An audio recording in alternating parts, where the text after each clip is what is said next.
everybody, it's Maria and Craig of MariaMindBodyHealth.com, and today we're going to focus on the Keto Flu, which I like to call carb withdrawal. Yes. Don't you think it's a better name?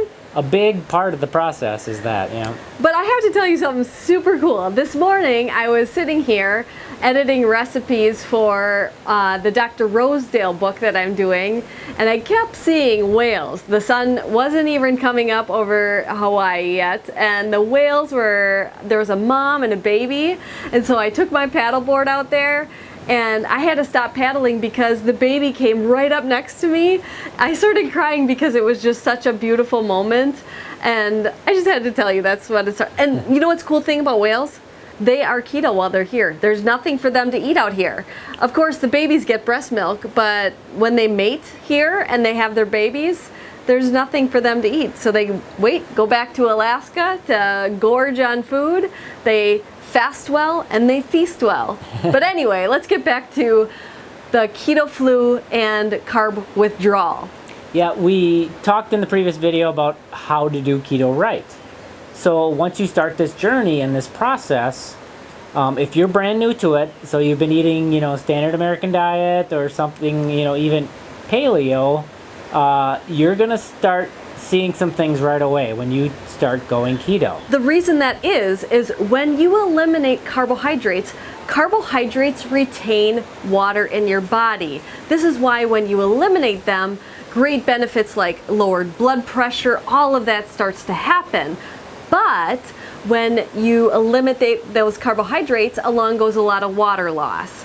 And with that goes a lot of electrolytes. This is why you might have heavy legs walking upstairs. Sometimes people even get really moody or depressed. Headaches. That's not because you're not making serotonin anymore. It's because you need to retain water, because happy cells are hydrated cells. Yeah. And that's really important. So you can't just drink more fluids. You're just going to urinate a lot more. You need something to retain those. That comes salt, right? Exactly. Your body lets go of all this water it retains, and with the water goes electrolytes. So you have to add the electrolytes back in. And one important thing too is when you're doing keto right, you're doing a whole food, natural way to do keto. And so you don't get a lot of salt that comes with prepackaged foods and processed foods and bread. McDonald's, milkshake. Their milkshake has more sodium in it than their French fries. Crazy. So you're getting all the sodium you don't even know about. Well, when you eat this way, you're not getting that. So you have to add it. You have to add it to your food. Be generous with salting your food. And even sometimes a little bit in your water is a good idea. One trick I like to tell my clients is set aside, depending on your size, but about 2.5 teaspoons of salt by your stove, your oven, wherever you mainly cook. And if you don't use that on your food, you got to get that in there somewhere. I've even seen some people show me pictures that they buy capsules where they could fill it with salt. But you could just add it to water just enough so you don't taste it. Salt is a great flavor enhancer, so don't eliminate salt entirely. That's a really bad idea. You're going to get headaches, you're going to feel really tired, you're going to have low energy, low moods. Yeah, and much of that keto flu symptom is just dehydration because you're not adding back in the electrolytes that you need. Yeah. And another important one is magnesium. Yes. Magnesium most people in America are deficient in magnesium to begin with. Yes. And so when you go keto, you lose even more. And so you really need, we don't get as much of it in our food supply like we used to. We used to get it in our water supply. A lot of people are like, if this is the perfect diet, why do I need to supplement? Well, just like farmers need to rotate their crops because certain vegetables will be sucked out years after growing the same crop. That's what's happened to our soil with magnesium. We just don't have it, so our water supply doesn't have it. Plus, everybody's drinking bottled water or filtered water. Yeah, their water just doesn't have it. I think the next best is like halibut, and halibut's a pretty pricey fish. We don't eat that pretty often, but it's really important to supplement magnesium. But you want to do the right kind. If you have a lot of stomach issues, you're probably going to need a topical magnesium. You could do Epsom salt baths, which we've done.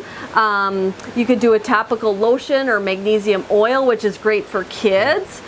But I do magnesium glycinate as well as you do. You want to make sure that that magnesium is a chelated magnesium. If you just go to a big box store and pick up magnesium, it's going to be probably magnesium oxide, and that's going to give you diarrhea. Yeah, you don't do want not that. do that.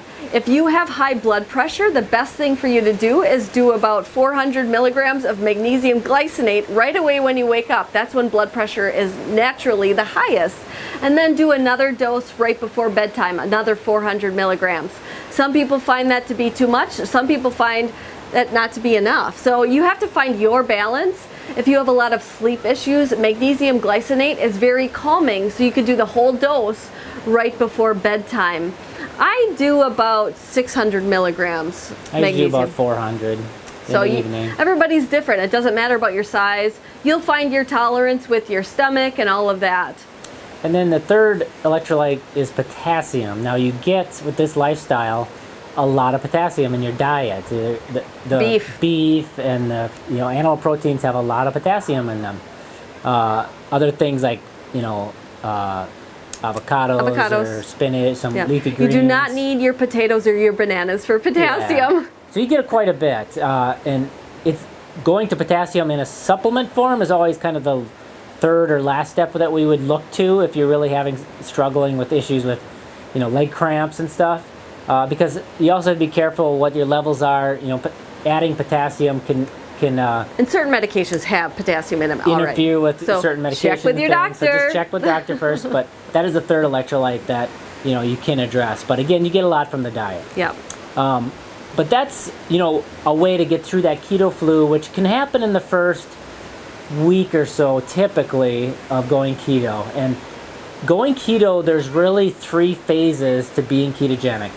The first phase is once you cut those carbohydrates below maybe 20 grams a day, you're going to start showing elevated blood ketones in about 2 to maybe 3 days. Now you might still have those keto flu issues, you might not feel great, but that's because you're not fully keto adapted, you're not an efficient fat burner, you're just starting the process going. It takes about 4 to 6 weeks to really be keto adapted, where you feel that boost in energy, the moods go up, you just feel amazing. That takes about 4 to 6 weeks, and the reason is your body's actually making more mitochondria.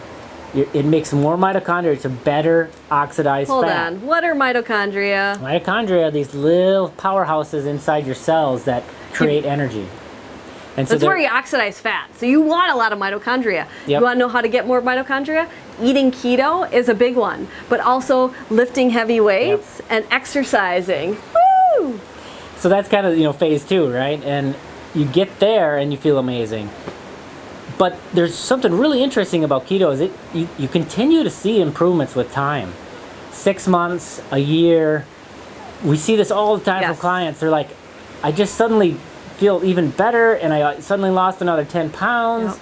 Yep. There's even a study by Volek and Finney that showed 1 year after going keto, athletes were still showing improvements in metabolic efficiency and rate. So, it's kind of a 3-phase process where, and it also points out how this is a lifestyle. It's not a quick fix. Yeah, if you keep on doing, cheat days or high carb days, and then try to get back into ketosis, people will still lose weight that way. But we find when you look at muscle mass, you lose a lot of muscle mass when you do over that time. because you're playing with your oxidative rate of what's going on. And you don't it takes longer to see these additional benefits of the mental clarity and those long-term benefits. It kind of delaying that process to getting to feel as amazing as you can feel.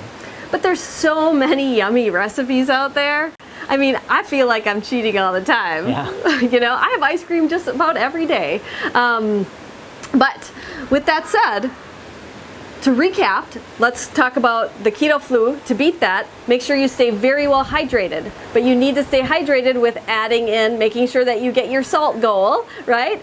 And then probably magnesium is really important. And then if you need an extra, checking your potassium, seeing how that goes. We're not recommending a ton of potassium. 99 milligrams is not anything near the RDA recommendation. The RDA is 4,700 milligrams. So- but again, you can also just focus on maybe a little more potassium-rich foods to get the potassium up. So take this, run with it. I really wish that I would have known this 20 years ago when I started, because I definitely had that low carb flu. Yeah. And it often happened on Mondays. And that's why we're posting these videos on Thursday nights or on our website on Friday mornings, because that was a really tough time for me. That's when I started thinking about my cheat weekends, wine. We would go out to eat, you'd get some French fries and usually a creme brulee, right? But now we feel like, hey, creme brulee, keto creme brulee is fantastic, and you can make that at home. You just have to plan ahead. So with that, we help you, want you to keto on, and check out our... subscribe below. Yeah. Click the red subscribe button. Can we do that over? Yeah. Good. So with this information, we want you to click subscribe below and tell us what you want us to do our next video on, and we will listen. We want to know that you guys are doing awesome out there.